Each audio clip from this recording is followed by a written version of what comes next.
Hi, Leo, and welcome to your mid-month reading. This is for anybody that has their sun, moon, rising, midheaven, and or their Venus in the sign of Leo for either Western or Vedic astrology. It doesn't matter, whichever you resonate with the most.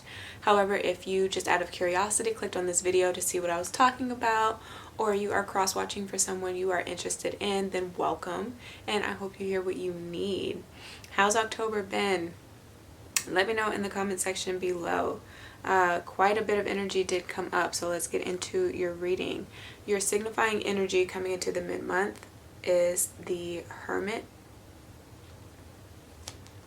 And at this time, what the cruise of what hounds you, that did not make sense. The cruise of what hounds you, or what is keeping you bound at this time, is this Page of Pentacles energy. Now, what is real about the situation is that it's put you here with this Two of Swords.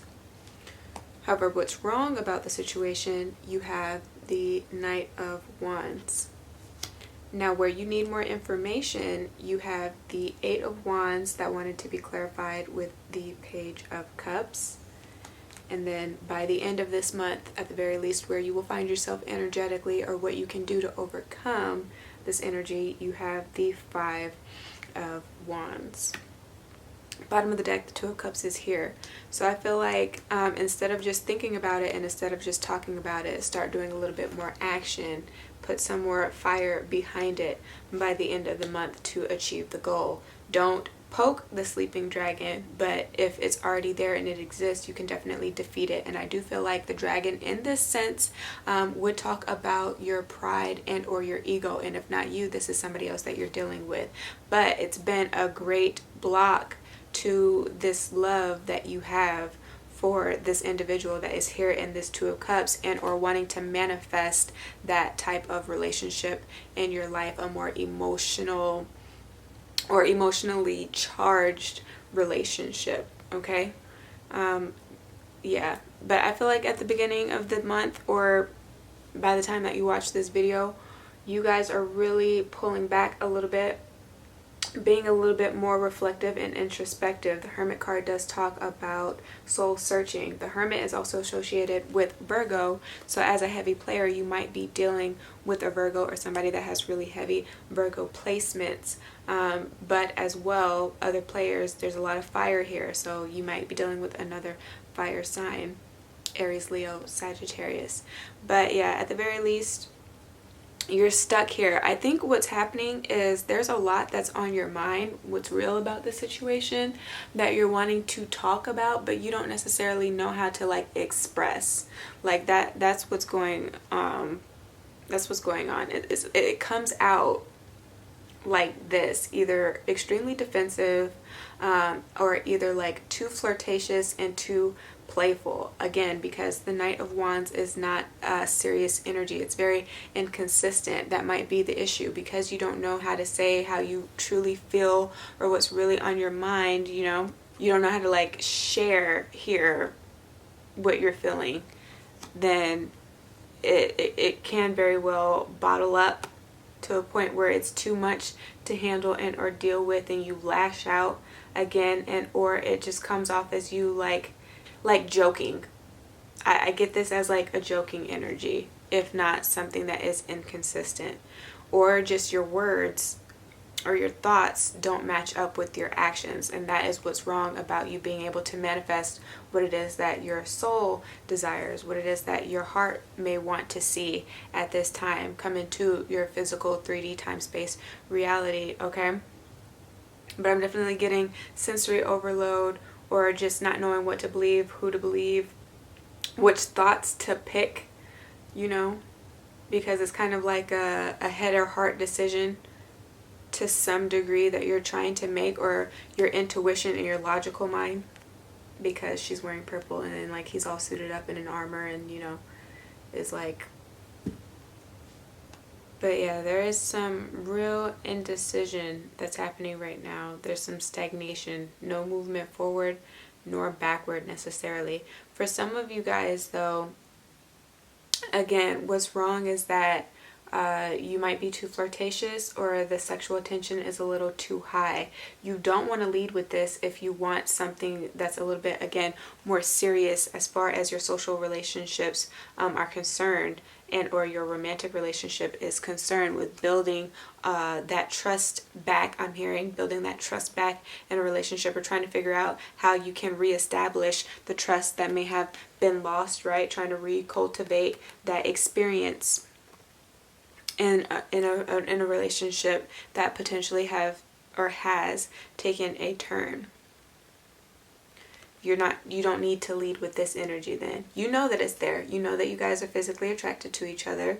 You know that the sex might be amazing, but if you try to what is that called, like gain intimacy through the use of sex, or that's how you form your bonds, you're gonna have to, by the end of the month, change your strategy on that, because then the person that you're involved with will only think that all it is that you want is sex, and that it's a more unrequited love than anything else. And if you know that that is not the way that you want it to come across here, then you're gonna have to kind of like switch that up. There's a time and there's a place for it. That's what I'm hearing. There's a time and a place for everything, and a time and a place for the way that you should act on this impulse, okay? But if you're, again, trying to reestablish trust in a relationship, it is not the time right now to go full force and like shove your peen in her vagine. Now is not the time. Okay, I feel like a lot of you guys just struggle with that because you don't know how to like necessarily deal with your emotions with this Eight of Wands and the Page of Cups that is reversed here. You're not necessarily into long drawn out emotional moments, okay? But also where you need more information with this Eight of Wands here, it's kind of like have faith and the courage to know that you are protected, okay? That you can get through any trials or tribulations that are to come your way, or that are to be thrown in the path of you and your partner's relationship if you're trying to build on a relationship, okay? Dolphins are very positive omens. They're like protectors, okay? They give you courage, but they're also very like light and sensitive and, you know, playful as well. So, I feel like your inner child is being repressed here, either on your side or on your partner's side, or on both of you guys' side. Again, there's no harm in being playful, but just as long as it's not like overly sexual, where you're kind of like objectifying, is that the word? Your partner, like using them as like a sex object.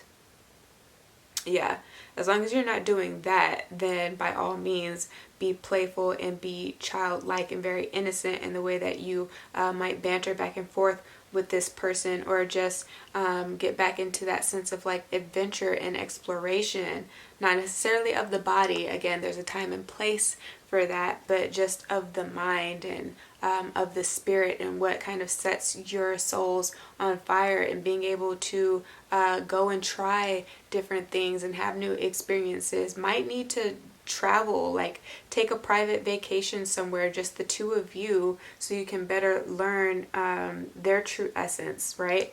And who they are. I feel like a lot of information can be learned when you spend a lot of time with someone.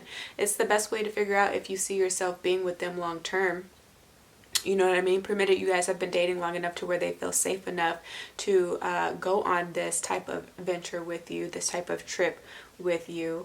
A lot can be learned from that. You get to see what their habits are, because, you know, people are so used to acting a certain way. So you can see how many times they brush their teeth. You can see how clean they are. Like if after they get up, do they make their bed or not? Is that something that's important to you or not? You can see like kind of like their daily routine, but not just that. You're able to really tap into and watch the things that they enjoy, like when they're getting ready, like the type of music that person plays, like what they like to dance to, you know, sing to in the car. Do you guys have the same musical taste? You know, it's kind of like figuring that stuff out. if not tapping into your emotions and your emotional nature and kind of struggling with that, that's where you need more information, because the Eight of Wands does correspond to the eighth house. Well, not the Eight of Wands, but the number 8 corresponds to your 8th house placement, which is naturally Scorpio's ruling house, with Pluto being its ruling planet, that and Mars.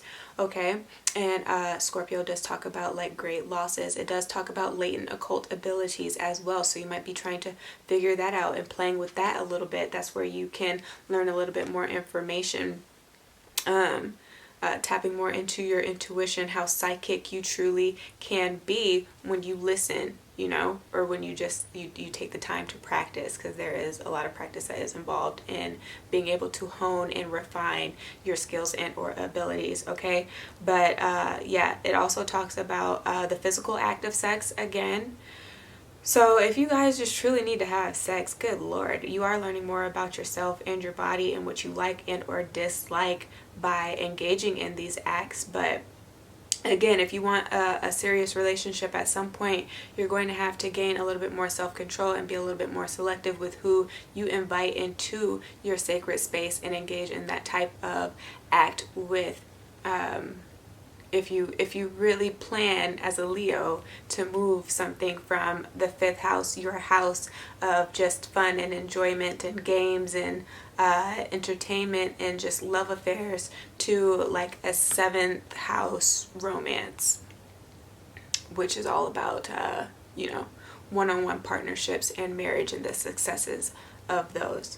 So you have to at some point understand that you can't keep doing what you've been doing, because at the end of the day you're only hurting yourself, and I am getting that, okay, with being a player. For those that are watching this video and you're not interested in settling down, I mean, I don't know what other confirmation you really needed from my video with that, but you're only going to hurt yourself at the end of the day. But at the very least, 5 talks about changes and rapid changes. So I do feel like some of you guys are definitely changing strategies, working a little bit harder, because the Wands is all about like the effort that you put into something, like how much work you're willing to put in to achieve the things that you so desire, again, in the world. If this is like material, worldly possessions and acquiring the status that you so want, to be that center of attention that you guys always like seek for or naturally are, to be that magnetic individual, you know, because you are a fixed fire sign. So you have the ability, when you have the focus, to be very sustaining in whatever it is that you do. Just very much like the sun. He has a big role to play. At some point you do have to understand the responsibility and the bigger role that you are to play in this lifetime, and how many people are potentially depending on you or relying on you, how much you need to also rely on yourself. But again, because the 2 of Cups is here, I am thinking that a lot of you guys are going to put in a lot more effort for this love, to show your love, to show how much you care, and not just sit and talk about it or sit and think on it so much. I am getting that you're trying to come into a point of being extremely self-aware and understanding that you are a divine reflection of the things that you are manifesting in your life, the experiences that you tend to be having in your life, okay? So when you're upside down or you're feeling upside down, you know that it's, at the end of the day, something that is within you and your heart center that needs to be realigned. It's something that you are struggling with internally, and that's why you're seeing such inconsistencies in your external environment. Just a word, you know, heed your own personal intuition. I can't really tell you what to do. The decision is ultimately yours. As far as your chakras are concerned, your root chakra is here, almost overactive, so get that into balance. Your heart chakra is here every which way, so I just want you to tend to that this month. More self-love this month. Definitely pour back into yourself this month, definitely, so you can have better love, healthier love externally, okay? Better relationships and deeper connections. As far as everything else, your sacral chakra is here and underactive, but heed your own intuition. So make sure your third eye and your crown chakra, above all else, are in alignment. And at this time, if you want a private reading with me, hit me up in my email. Do give me a thumbs up if this resonated. Share this with your friends and family, and do subscribe for more.